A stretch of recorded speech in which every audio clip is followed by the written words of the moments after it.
So we're sorry, folks who are listening to this on recording, you missed our introductions and everything, but that's okay. but that's okay. You didn't miss much. The introductions are boring. All right, so we're going to talk about new bills. I was really excited to see HB4, that's the voting rights protections, which I believe is the omnibus voting rights bill. It's very similar to last year's.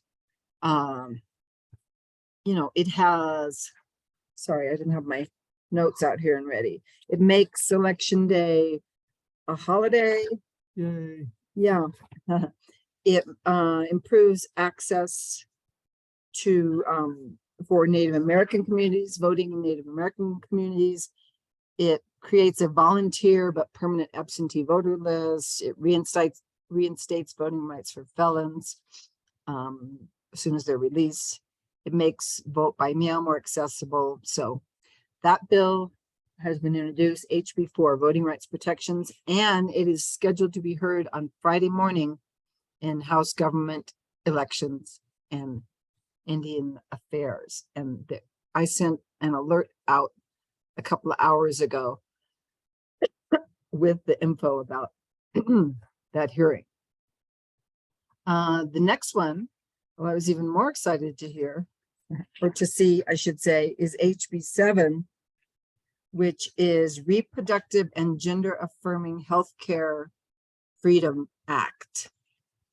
So this is the bill that they've, at least as far as we know, it's not a constitutional amendment though.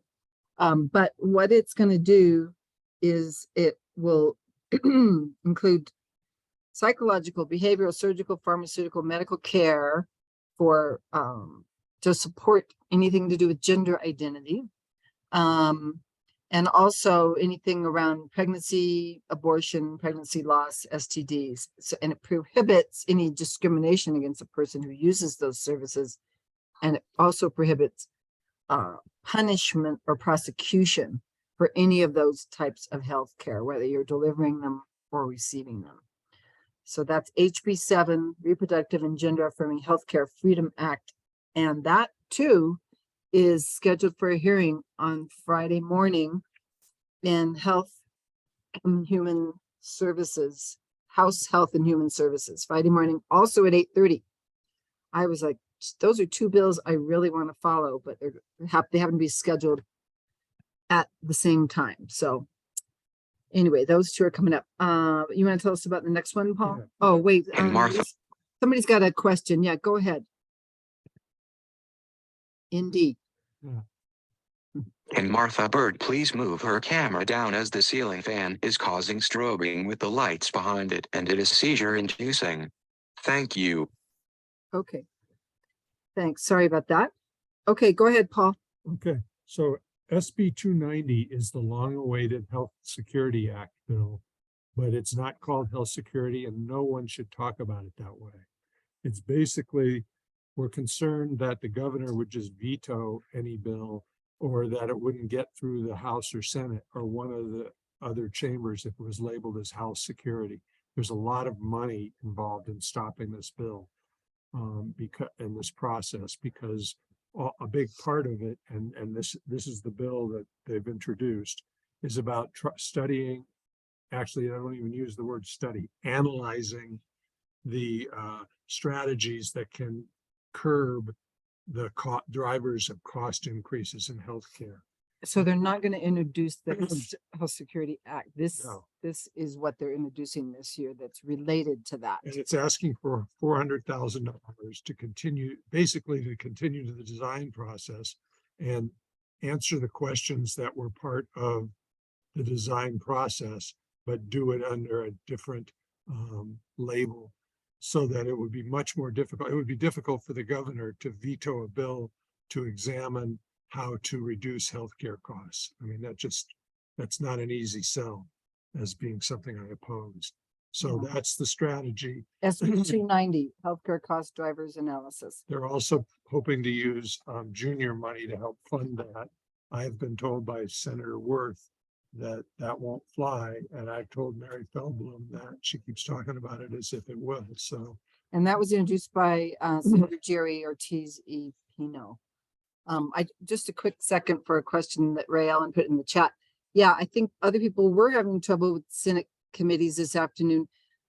Somebody was, who was Karen, who was observing a committee for us. I thought, I couldn't tell whether it was just because the Senate floor session went long, and so they were starting the committees late, or not, because I was just I going. tried for like an hour and a half after. I tried up After the until floor 3:30. I tried up until 3:30 p.m. and I never could get in. Huh. Were you getting any My kind- committee meeting started at 4 o'clock. I never Mm. understood why of the delay. Right, that's what it looked like. They were Okay. really. I just didn't wait long enough. Yeah, right. late. Yeah, they weren't saying why, but they were saying, oh, we're gonna start pretty soon. So one way to be able to prevent that is to watch the floor hearing, especially towards the end, because the chair of the committee will say immediately after the adjournment of the floor session, we're going up to House Health and Human Services to start our committee meeting. Or you'll hear somebody say the Democratic caucus is going to be meeting for half an hour. And In then, between, in yeah. between, and then we'll have hearings. So you can get a clue by watching the floor hearing. And if they're down there still talking, they're not going to committee. Right, I mean, it doesn't really let you off the hook though, because you still have to track you have to track the floor hearing Right. to go, oh, now that's over, and then this other thing's gonna start. Yeah, the afternoon hearings are a total pain for that reason, and I know sometimes they don't start, well, like Rich said, started at 4, sometimes they'll start even later than that, especially the further we get into the session, so I don't know, not much we can do about that. But also, the committee that was hearing the SB 99, the rent, appealing the rent control, dropped a bunch of their other bills too. Oh, sorry, we're not going to be hearing this, this, and this. This is what Karen told me. But luckily, the one that she was on for, I hope, was heard. So they were No, sending messages. SB 99 was killed and Yeah, it was tabled. it was It was tabled. tabled. So that Yep. means it's over. Yeah. It's just pretty over. The only cogent reason I've heard for opposing it that I've heard is from Jerry Ortiz y Pino that it would create a patchwork and really mess up the housing market. They probably should do rent control at the state level. A form of rent control anyway, not a rent freeze, which people were saying. Right, because this There's bill would nowhere have. in the country that does it statewide. It's No, a 'cause patchwork every- everywhere. Communities are different. Some communities need it, some don't. So I think they should leave it up to the local municipalities. I don't know. Not gonna happen. That's our first loss, damn it. Yeah, I was about to say later, oh, all of the bills we've supported that have gone to committee have passed, but not all. One did not. Well, that's unfortunate. Okay, 2 more new-ish bills, but these are both bills that we oppose. HB 174 is the underground injection fund. And I wrote about that I think on Monday. It's all blur to me right now. In Maybe the blog. it was Sunday on a blog. And I'm in the process of preparing a 1-pager on it. But basically, there's so much wrong with this. It's unbelievable. And the FIR, the fiscal impact report, makes it very clear that the state has been going forward with the development of hub activities, despite the legislature rejecting it so many times last session.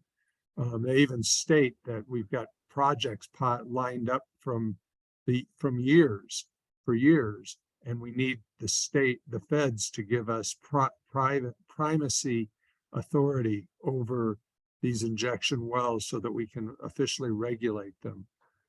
And our view on that is they haven't regulated anything else. What makes you think they're going to regulate this? Right, yeah. I see your hands up, Indy, but hold on just 1 second, because I just want to say about this bill is it feels sneaky too. It says nothing about hydrogen. It's amending the Water Quality Act. It's funding injection wells, and it's all about injecting CO2 back deep into the ground for carbon sequestration. and hydrogen production. So, but they never say anything about hydrogen. It's just, They never also say anything about the risks. If you go to the energy department's, the environment department's website, they have a thing on hydrogen there, a whole page about it. And they don't offer any kinds of concerns that there could be risks involved in any of this, No. financial or environmental. And yet I did a quick search, risks of environmental injection. harm from CO2 injections. And Yeah. the first thing that came up was a study from the EPA warning that it could cause damage to the aquifer. And pollute the groundwater. And I mean, pollute- the drinking water, yeah. Yeah, the and pollute aquifers. So, they don't even talk about there being any risk, Huh. and they just don't care. Okay, Indy, go ahead. Some of the committees begin meeting on the weekends as of this weekend because so many things are getting backed up. Some delays have been due to a shortage of bill drafters in Legislative Council service. Okay, yeah, that's good to know. I know, I can't believe we're just over 2 weeks in and we still got, I shouldn't say it, still got 6 weeks to go. Yikes. I said to Paul today, I said, if this work was spread out over a 6-month period, we could just spend a few hours a week and get it done. I'm talking about volunteers like us. But the fact that it's crammed into 30 or 60 days just makes it so much more stressful. And it also is inefficient for the legislators in terms of being able to get to all these bills. It's crazy. Well, speaking of problems with the legislature, I've gotten a text from both Matthew McQueen and Liz Stefanik that COVID is going around, and it's not just 1 or 2 cases. Yeah, they It's mentioned not that even 2 or 3 in the- cases. New Mexican. So And nobody's wearing masks. And it's just, and in one committee hearing, Liz Stefanik made a comment about it. She goes, I really appreciate it if people wore masks. And when they're outside, in the halls, they maintain a 6-foot distance. That's not a requirement, but I'm just hoping you'll do it. yeah. And people just ignore it. Well, I think we could all sort of see this coming. A lot of people grouped together in small spaces, but I hope it doesn't turn out to be a huge issue. Just to go back to the chat, yeah, Bob was asking the bill number of that health bill is the one we talked about already, SB 290, healthcare cost drivers analysis. And all these bills, by the way, I added several bills to the list today. They may have been on there as a mention, but I added the actual bill numbers and links to the bill language and that sort of thing. So you'll find all these on our website, retakeourdemocracy.org, under NM legislation. Okay, one more newish bill that we are opposing is SJR 5, the Constitutional Convention. And I probably don't need to tell you all They might. about that one. I've but- had some serious arguments with people who are real progressive, who think this is a way to get money out of politics. We could take a look at, and it is a way that you could put that in a new constitution or an amended constitution. It's too But there's risky. too many other things you could do, like taking away all kinds of constitutional rights. Well, and it's introduced by Republican reps Crystal Diamond and Cliff Pirtle. So that should tell you enough about why it's probably not a good bill. But it basically, several states have already approved this, but it requires 2/3 of all the states to propose amendments to the US Constitution that will impose fiscal restraints on federal government, limit the power and jurisdiction of the federal government. Sounds Republican, doesn't it? And limit the terms of office for federal officials and members of Congress. And who knows, I mean, if 2/3 of the states approve this, who knows what they would try to do. I mean, it's crazy. I mean, I do think we're definitely outnumbered in terms of Republican states versus Democratic states. We're not outnumbered in numbers of people, but if it's a state by state thing, some damage could be done. Damage could be Definitely. done. So we That's that's SJ totally. I don't think it'll go anywhere. SJR 5. It Yeah. may not even get a hearing. Yeah. let's hope. All right, so pretty quickly. Oh, wait, there, I think there was another question. Ralph Ron's is asking, oh, do we know, Rich, who introduced the motion to table on SB 99? Yeah, let me think. It was one of the Republicans. Hmm. But surprisingly, the only two senators who voted against tabling were Antoinette and Brenda McKenna. I thought Mo Okay. Maestas was starting to come around.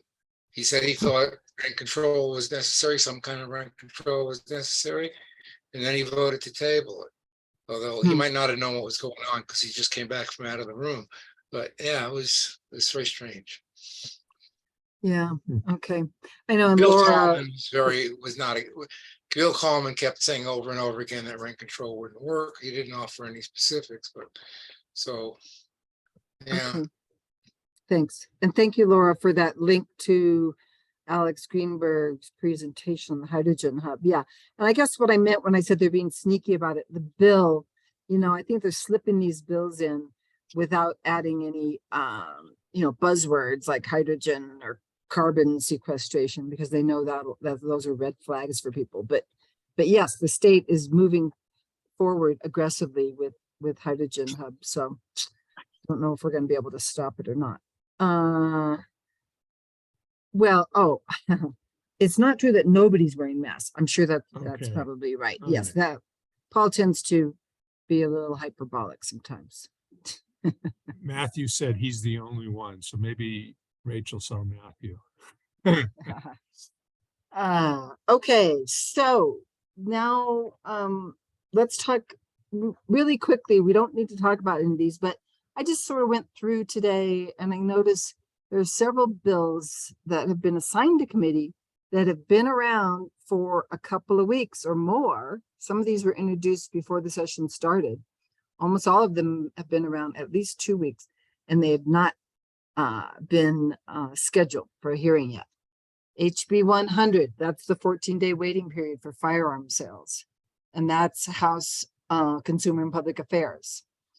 HB 101, large capacity magazines and assault weapons, banning those. That's also House Consumer and Public Affairs. And they don't, sometimes people say, oh, well, you got to get your bill in because the lower the number is, the sooner they'll hear it. It doesn't really work that way. They are hearing bills that were introduced and are numbered far That's later, just in the Senate. later than these. Oh, really? Okay. Also, two tax bills, HB 119 and 120. 119 is income tax bracket changes. I think these are both introduced by Chris Chandler. We talked about them last week, I believe. Right. 120 is to limit the capital gains tax deduction. That might be Peter. Oh no, that can't be Peter. He's Senate. Anyway, those are both in-house tax and revenue. They've been around for a couple of weeks. There's the radioactive waste storage bill. HB No 120. scheduling on the tax bill, no scheduling yet. Right. No, nothing yet. I went through and checked all of these today. HB 122, storage of certain radioactive waste. I think that's Steinborn's bill. That is in-house energy, environment, and natural resources. Has not been scheduled yet. Been there since While the you're start. talking about energy, Wasn't that scheduled in the Senate though? yes. Oh, the Senate version. Yeah.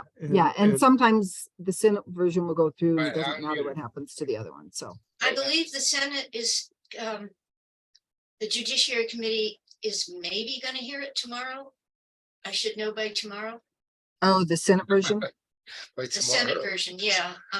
No, I don't mean tomorrow, I mean Friday. I think they're gonna hear it on Friday, but nothing's definite that I know of.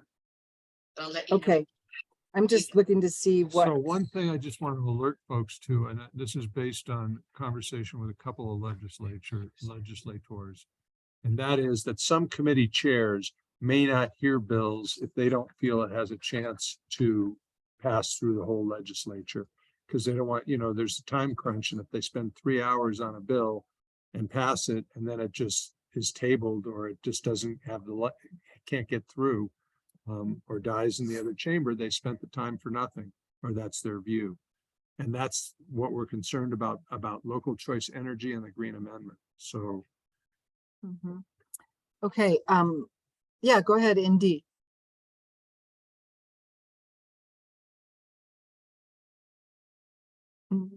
Don't hear anything. You're muted.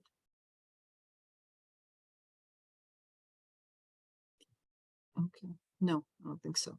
Indy, did you have something to ask or to say? Okay, all right. Well, we'll get back to you then. There is something in the chat about HB 230. I think that is on our second tier list. If it's the one. Sorry, I'm just gonna look it up really quick. So while Look at she's text. doing that, I No, will I- update you. In on the Not- chat. Oh, go ahead. In the chat. Okay, yeah, I saw that in the chat, yeah. That bill's not on our list, but since you put it up there, we will take a look at it and see if it's something we want to support. I just have to confession to make. I know we've said this so many times before we started. We are keeping the bills to 15 bills, okay? No, I counted them. Yes, we did. no, We no, said but- 10. I know, but we didn't. I counted them today. There are 27 bills on the high priority list. It's just impossible to make this work. I don't know. We're not capable of keeping the bill list short. So we're doing the best we can. So I Um, wanted to just update people on local choice energy just a little bit. Yesterday we were at and Marty was there. We were at the Santa Fe County Commission and presented. There were about 7 or 8 of us in person and I don't know, 10 on the Zoom speaking in favor of it. And there was strident and very specific opposition from unions. And despite that, it passed, the endorsement of it passed unanimously, which is very helpful for us to be able to show to the legislatures that there are communities that want to do this. And can then, you speak up? oh, I'm sorry. Well, I think the papers are. Well, So- and Bernalillo County. And Bernalillo County also endorsed it unanimously. But the most important thing that happened was in the hallway afterwards, where Alicia Shaw, the campaign director, and I spoke with the labor union reps who were there, and it was a great conversation. And I have a hunch we're going to be able to secure a if not an endorsement, at least a quiet, taking no position. But I think we might even get an. You mean from the endorsement labor From unions? the labor union. Okay, And we've Well, heard at least from they both- can undo their opposition. right. right. Yeah, we have heard that as long as there's strong opposition from labor, it'll never get through. So, Hmm. so that was good. So just going back to the bills that Yeah. haven't been scheduled yet, just a few more.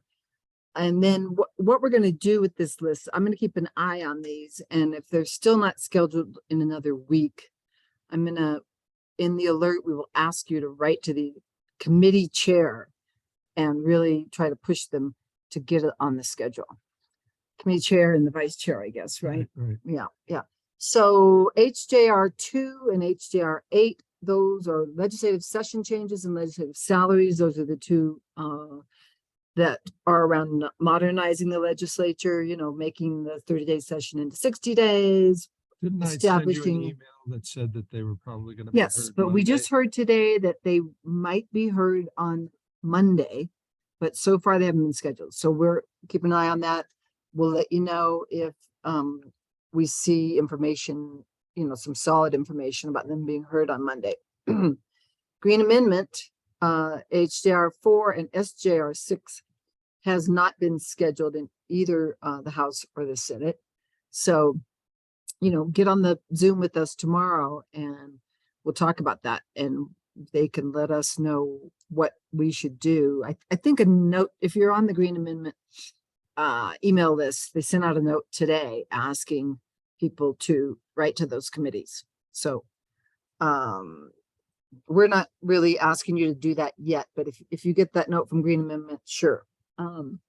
And the last one is, oh, local choice energy, but Paul already talked about that. Has not Mhm. been scheduled yet. We hope that's not a bad sign.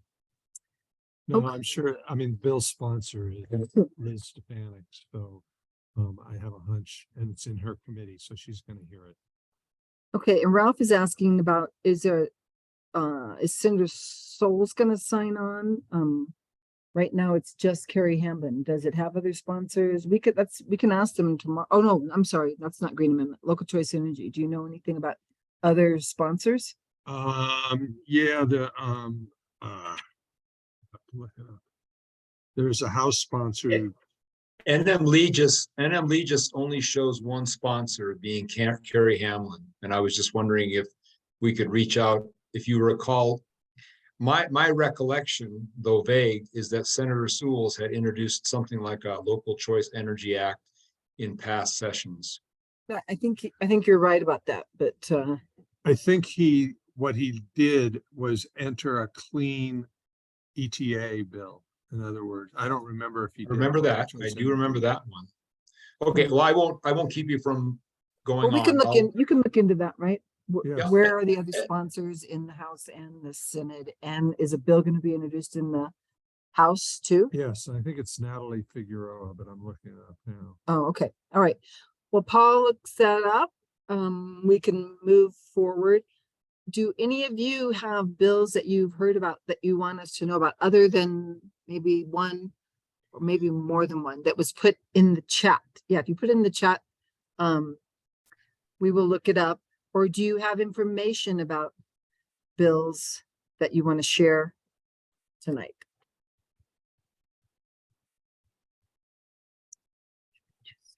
Hearing none. Okay. I have a couple, probably you already mentioned this, Paul and Roxanne, but both minimum wage bills passed the committee and are on to, I think, Commerce and Economic Development. And the bill for increasing tobacco taxes and including other tobacco, all other kinds of tobacco or synthetic tobacco products passed easily as well. So Do you know what the numbers are for the minimum minimum wage. wage? Yeah, HB 25 25. and HB 28 is the fallback, but HB 25 is the really, really good one. Okay, Mhm. okay, Mhm. thanks. So Ralph's offering to give us an update on the Water Security Planning Act. Yeah, go ahead, Ralph. See, yeah, I'm not on mute. This is a tentative because we always seem so close to being able to call it final and that it can be introduced. But apparently the Interstate Stream Commission and the Office of the State Engineer are ready to make it a state agency bill. Norm Gaume used the term, he's hoping that Senator Stefanik will jacket it, which I guess means, okay, no more amendment, no more changes to the bill. It's ready to be introduced. So he, being Norm, was hopeful it could be introduced maybe as early as tomorrow, but that's a tentative. And that's what we're really hoping for. Okay. And we have reached out to hopefully get a House sponsor, but I'm not going to name any names just because I don't know for sure if this person will agree to do it. But we're trying to make it bicameral, bipartisan sponsorship. Great. And just to remind everybody, the Water Security Planning Act was number one when we had Norm Gaume on last week or the week before. Last We Wednesday. asked him for their top 3, and that's the top priority. Is that right, Ralph? Right. Yeah. And that's the only one that, that's on our high priority list that hasn't dropped yet. So yeah, we've been keeping an eye out for that too. But if you can send us an email and let us know. So then we don't as have soon to, as we find out. Yep. yeah, then we don't have to dig around for it. Yeah. Another comment, indeed. Go ahead. In the chat, Okay. Chat, something in the chat. Okay, Jacketed means that the changes in LCS have ended and neither changes would be committee or floor amendments. Okay. Okay, thank you. that's a great That was my takeaway from what jacketed meant. detail. Thank you, Indy. Okay, anybody else have something they want to share? We might end early tonight. Well, we got tomorrow night too. Okay, yeah, and if there's anything you put in the chat that we didn't see, if you want to raise your hand, because once it starts to get long, it's hard for me to go back and catch things that we might have missed. Go ahead, Ralph. Here's a real hand up. Yeah, back on HB 174. Paul, your write-up, as I had already indicated to you in an email, it's so helpful. Your write-ups are so in-depth, so well-researched, so helpful to us. I think you hinted that you are wanting to put something on your list of priority bills, in this case, this one to be opposed. It is Yes, on there. it's on the list. Oh, I think- guess I had not looked at that lately. Okay. all Yeah, right. I don't know if anybody has suggestions. I mean, that list is so long now. I tried to group them into we went over, tried to group them into categories. And so it's all the high priority first, then it's the second tier, and then it's the opposition. So you really got to scroll down several screens to get to the bills we're opposing. But it's really just that HB 174 about the underground injection fund, the SJR constitutional 5. Right. constitutional SJR 5, yeah. convention. It's really just those two right now, Yeah. right? But also down there is the So the trouble when I know Rich has his hand up, I'll just make it real quick. And I know you guys sense the urgency of this well, is that SJR 5 probably does not have a chance to make it. But HB 174, I guess, does, at least through the House, or at least through its next committee hearing, which is House Appropriations. Oh, it'll sail through there. Yeah, it'll probably sail through there. But it just seems to me, my read of it, and then of course, even more, but what Paul wrote, it absolutely has to be number one on the opposition list, because it has, they're seeking 10 FTEs for this, which Right.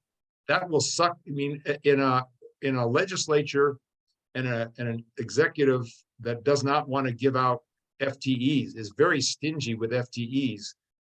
For that to take 10, it would be decimating to the other organizations that need FTEs. There's a lot of Anyhow. reasons. The thing, Yeah, a the lot of thing reasons. that Yeah, I absolutely, a lot of reasons. the thing that I want to mention and take a few minutes here is that one of the things that's becoming increasingly disheartening is the degree to which this administration will advance things in really duplicitous ways or bypass the legislative process altogether. I mean, with what we found in that injection wells thing was very clear evidence that they had just gone ahead and done all this work on hydrogen hubs without any authorization from the legislature. And somehow they have enough staffing in the environment department to anybody who saw that legislative financial, what is it? Legislative financial Fiscal impact. LFC. LFC or LFC. FIR? No, if you saw the hearing where they presented about hydrogen. Oh, right. at the Before the LFC, session started, but yeah. that was not done by just like one or two people. I mean, they've got a whole team working on this full time. Yep. And nobody said boo about authorizing that. And it was an executive decision on her part and an executive order, and off we go. And what is the limit to an executive order on something like this? So Well, there's a lot of other things are becoming more and more apparent about just obscuring the democratic process. And it's just like, we can't do anything except what the governor tells us she wants. And so one of the things, this is a circuitous way back to the O'Connell nomination. we've got a couple hands up though, before you get to O'Connell, maybe. Well, this is my closing thought. Oh, about what okay, I'm go ahead. saying. So, O'Connell, O'Connell is just another one of those yes men for the governor, and we're hoping I mean, that whole process was such a joke. I mean, that this committee could have met for as long as it did and passed on such poorly qualified people. And then that she could pick a total bozo and more.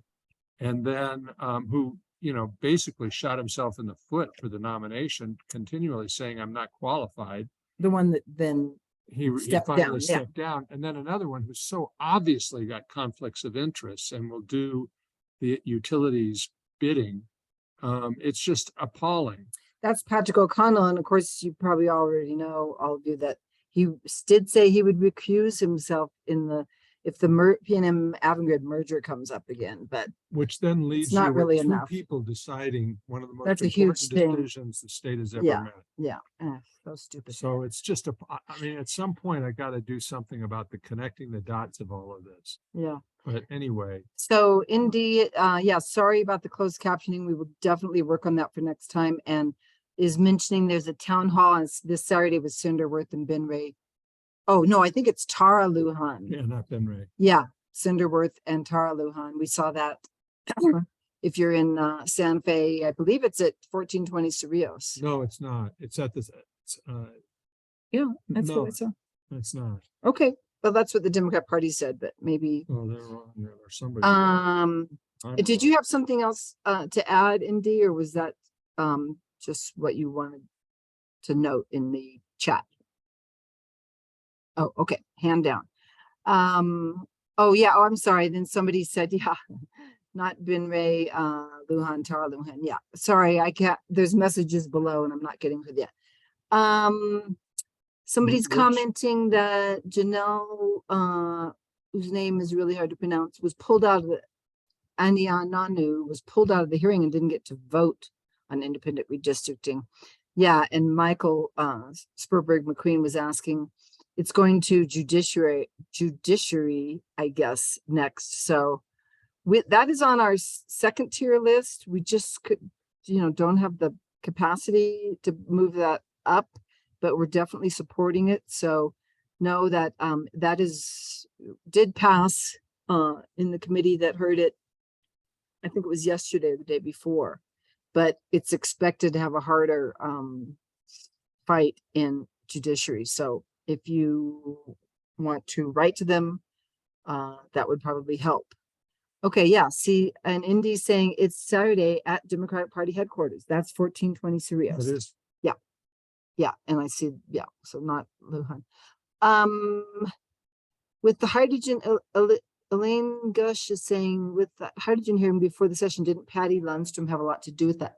I think it's bigger than Patty Lundstrom. I think the whole, all these agencies and the whole government, state government seems to be pushing this forward. I don't know whatever happened to separation of powers. It seems like our legislature just bows down to the governor for whatever we can do. Okay, there's some hands up. Let me just try to take them in order. And then I'll try to get to the other questions in the chat. Yeah, Rich. I'm wondering if anybody else has looked at SJR 7, which is called open primaries and ranked choice voting, but it's primarily ranked choice voting.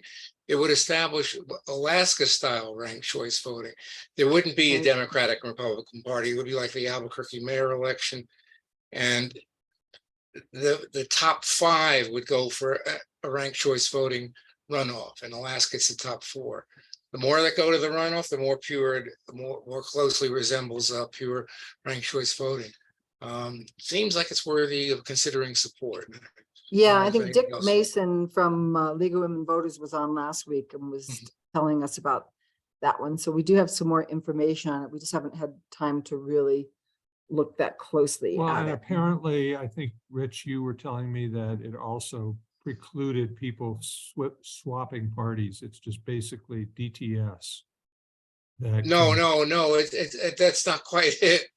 It's that there's no party primary at all under that. So rather than having a Democratic and Republican Party and whether people can swap or not an issue. It's just a nonpartisan election. People Oh, know. that is like Alaska. It is, no, it's exactly like Alaska, except 5 to the runoff instead of 4. And look who we got rid of with ranked choice voting in Alaska, Sarah Palin. Right. What is that bill number? It's SJR 7, Senate Joint Resolution, Joint resolution, yeah. Bill Tolman. Okay, thanks, Rich. We'll take Let's a go look to Aline. Aline, is that how you pronounce your name? I'm sorry. Yeah, very good. And it takes people years, Roxanne, and you've got it already. I just wanted to say the pronunciation of Janelle's name, just for future reference. It's Okay, good. Anya Nornu. She said it has a silent R. Really? Anya Nornu. Yeah. Anya She Nor. was half joking that it's a silent R or that it's an invisible R. She's Anya Nigerian descent. Oh, okay, cool. Thank you for that. I appreciate it. I used to be a newspaper reporter and it was misspelling and mispronouncing people's names was like a big no-no. So thanks for that information. Okay, we've heard from Rich, we've heard from Elaine. Karen, go ahead. You pronounced that brilliantly. Oh, wait, you're muted, Karen. I was going to say the same thing about Janelle, because she's our representative. And she explained to me, she came by our house twice, and she explained to me that in Nigeria, it would be spelled with a funny little diacritic over the O, which tells you that you have to put an R there. Right. So it's Anya Huh. Nornu. Yeah, the invisible R. Nornu. Okay, great. Thank you. And let me see, Bob Alay is asking, what power do we have to get him dismissed, O'Connell, from the PRC? Well, he hasn't been approved yet by Senate rules, and then it goes to the full Senate. So that's our only chance, is to really put pressure on Senate Rules Committee members and all of our senators. I was talking to somebody about this the other day too. And there are people who have been nominated for positions in the administration that have never been approved, and they've been serving in their position for years. And so it's possible that if the governor feels that the nomination is in jeopardy, she'll signal to some Democrats that this needs to not be raised in rules or on the floor. And we'll see. Yeah, and I see Ralph is asking if we know when it's going to come up. I've been No. checking that Senate Rules Committee schedule pretty regularly, hoping they're not going to bury it in something. So we will let you know as soon as it comes up. But you don't have to wait. You can write to Senate Rules Committee members, and especially your own senator, and make the case. Excuse me. And under the bills we oppose, there's a link to a lot of information that you can use to form your talking points or your email points. So It probably wouldn't be helpful to send it to my senator, but to a senator who's on the Rules Committee, I'm assuming, right? Right. Katie Duhigg is the chair, so Is she's the the one chair. who calls it or doesn't call it. right. And Leo Jaramillo is the vice Vice chair. chair. And Okay. Linda Lopez, Brenda McKenna, Jerry Ortiz-Pino, Liz Stefanix, Mimi Stewart. And then there's 3 or 4 Republicans that I didn't. Yeah. I mean, I Okay. think that it's worth writing to anyone on that committee because they have Okay. the power to draw Katie aside and say, look, we need to hear this. Yeah, and somebody was I'm sorry, it's probably somebody on this call had written to us and said they were communicating with Katie Duhigg.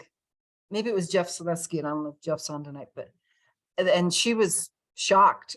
We assume that these committee members know these things, know what's really going on, and they don't. They're just too busy, they're unpaid legislators. Some of them have other jobs. I mean, it's really with a lot of these things, it's up to us to give them the information we have to warn them about what's going on. So So there isn't a bill. So how does that happen?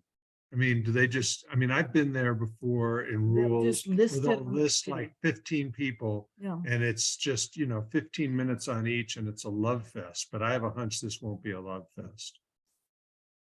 Okay. Pam Rogers is saying there's a number of bills related to increasing access to behavioral health care. Yes, I know. I feel so bad. I wish we had, twice as many people to work on these things. But we don't, and we just can't manage it all. So, Well, it's not even just that too. It's like the people who subscribe, if we were sending them alerts 4 times a day because a late breaking bill was being heard, or we had 3 bills in one committee, or 3 bills in 3 committees. And I mean, it's just too much for the supporters. Citizenry, right? So we're trying to make it so that it winds up with a manageable amount you can respond to. It's not as if we're covering everything and we know it. And there's, I look through these bills and or I sit in a hearing and for something we have on our list, and I hear something about another bill and I just go, oh my God, how do we not have this on our list? That was like with Sol's geothermal bill, which is really an interesting concept. And we will support that. Or the injection thing. I wasn't there to listen to that. I was there for something else. And my jaw dropped when I listened to these guys. yeah, and people are commenting that Gail, just different bill, Gail Chasey voted against redistricting. And then that new guy, Republican bloc, voted for it. Well, the Republicans want to get it through because it's the only chance they have of being able to get any power. Because if the Democrats draw the maps, they're not going to make it any easier for them. Right. There's somebody's saying we may not have elected Gabe Vasquez without independent redistricting. Right. Yeah. That's for sure. Yeah. Indeed, did you have something else to say, or should we look at the chat for your comment? Okay, I'm trying to go through chat to see what we've got here. Senator Hickey, I'm not sure. For health issues, make these meetings more accessible and, respectfully, please be more inclusive when seeing people at your events that are disabled. We are not quote unquote stupid. Oh, gosh, no, thank you for that. I appreciate it. We will definitely work on the closed captioning. Unfortunately, we are not super techie when it comes to some of these things, so we learn by trial and error. So I apologize again for But I that. certainly didn't mean any disrespect to you when we were calling on you and not sure whether you had a comment or not. Didn't mean any disrespect at all. Okay, I'm just scrolling through chat, see if there's anything else there that we should address.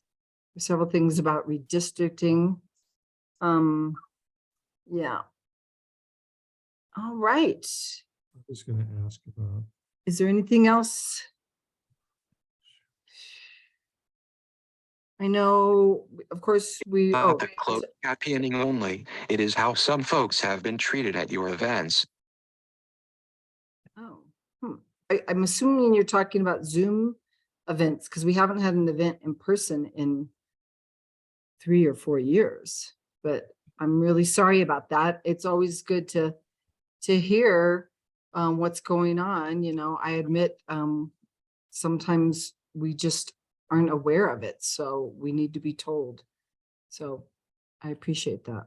If you could share in an email to us what some of your concerns are, some of the things we've done. It we'd was be in the real- past and others told me about the way they felt.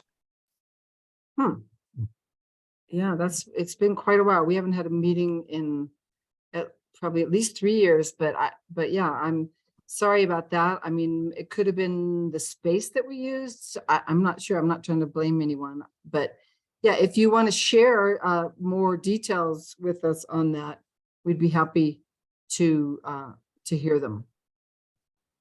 Okay, we've got Tyler, your hand's up. Go ahead. I'm wondering if either of you can explain a little more about the plan regarding the Health Security Act and now it being where they're seeking $400,000 for more design work. Is that the original plan was for it to go through the joint Health and Human Services Committee for their staff to start working on it? Where is that not the same now? It's pretty much the same. They're gonna, the money would, I'm looking at an email that I just got from Mary. It's $400,000 would cover most of the work they still have to do, but not all of it. Well, but like Paul was saying, then they're analyzing factors that increase healthcare costs. They're not studying. So I guess that's a little bit different. But the Health Security Act, as we know it, is not really being introduced.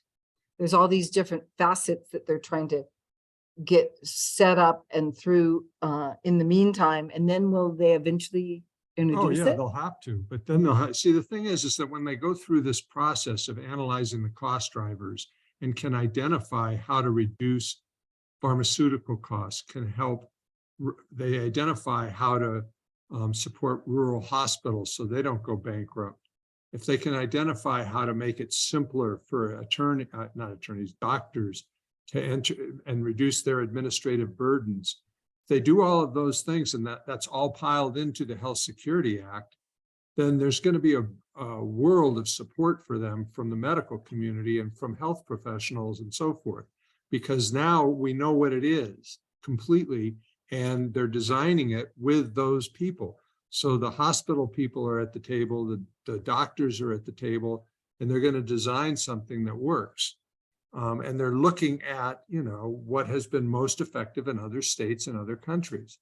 So, I think that the thinking is that when you just start talking about health security, that's where the governor in particular gets cold feet and, oh, this sounds radical. We don't want socialized medicine. We're not going to do this. And she also, I think, has significant donors from the insurance industry. That's the reason probably why the head of the insurance, the superintendent of insurance was from the insurance industry. And so, this is a way to move the ball forward without calling it, health security. Without raising those red flags. Those red for some flags. people. And so we'll raise those flags once we've got all the ducks in a row and so forth. But this isn't really stalling things at all. It's just trying to continue the process. Right, without, undoing it before they get there, yeah. Well, it's Okay. just been through 2 years of study, of analysis and information gathering after 25 years of work on honing the bill. And it just keeps feeling like, having been on the board and having been a provider for 40 years, it just feels like this just keeps getting dragged out under the next Yeah. step. Absolutely. I Well, can they imagine. didn't actually get to do anything last year, did they? Because the Secretary of very much. Insurance They never got- popped for the money. They got money from the junior bill, Yeah, I know, but $800,000 and they didn't spent get administered. $250,000. yeah. Yeah, I think Well, they did we just have to one study. trust the people that are running that campaign and hoping that they're doing the right thing. But I can imagine if you've been involved that long, it probably does feel like it's really drawn out. Okay, we are at 7:00, so let's quickly go to Cindy and Elaine. Cindy, go ahead.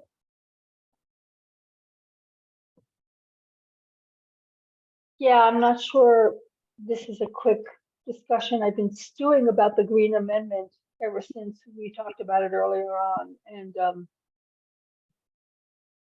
it's sort of like, I know for a fact that I've had conversations with some representatives who have said what Paul indicated. Well, it's not going to get passed. I don't have time to work on it. And I'm wondering how to fit that into what it is that they're supposed to be doing, as opposed to just making it, I won't say easy for them to get through their 60 days, but that's essentially what we're talking about. And what kind of argument, how do they know that it's not going to get passed? I guess it's It's been some conversations that they've been having for during the interim period, or it's only been a couple of weeks. So it's almost like it's DOA. So are And you did you say green amendment or are you talking about health security? Talking about green Green amendment. amendment, Oh, okay. sorry, Green amendment. Yeah. So Well, like I said, it's, yeah. But you get on the Zoom tomorrow and we can ask them. I can't, I would ask for me because I have a Democratic executive meeting that I have to go to for ward elections. Okay. And I Well, can't miss it. So we'll please ask for you. Okay. Thanks. Mhm. Thanks. Elaine? Regarding what Dr. Taylor was asking about health security, I'm uncomfortable about how long it's taking also, but we always knew that the design process, even at best, would be very slow, and we have not had at best.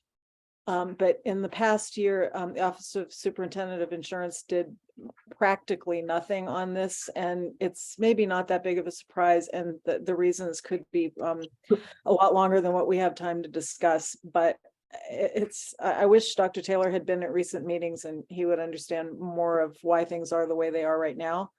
I think this may be a little bit of a Hail Mary pass. What's the bill that Senator Ortiz-Pino has submitted at this point? I really honestly don't know. I'm trying to keep the faith with this because I've been involved for like 20 years, but we're doing what we can do with it under the circumstances. And I think if we can continue to, if we can try to encapsulate it a little bit more. So with things like Medicaid expansion, there's more access for people to healthcare.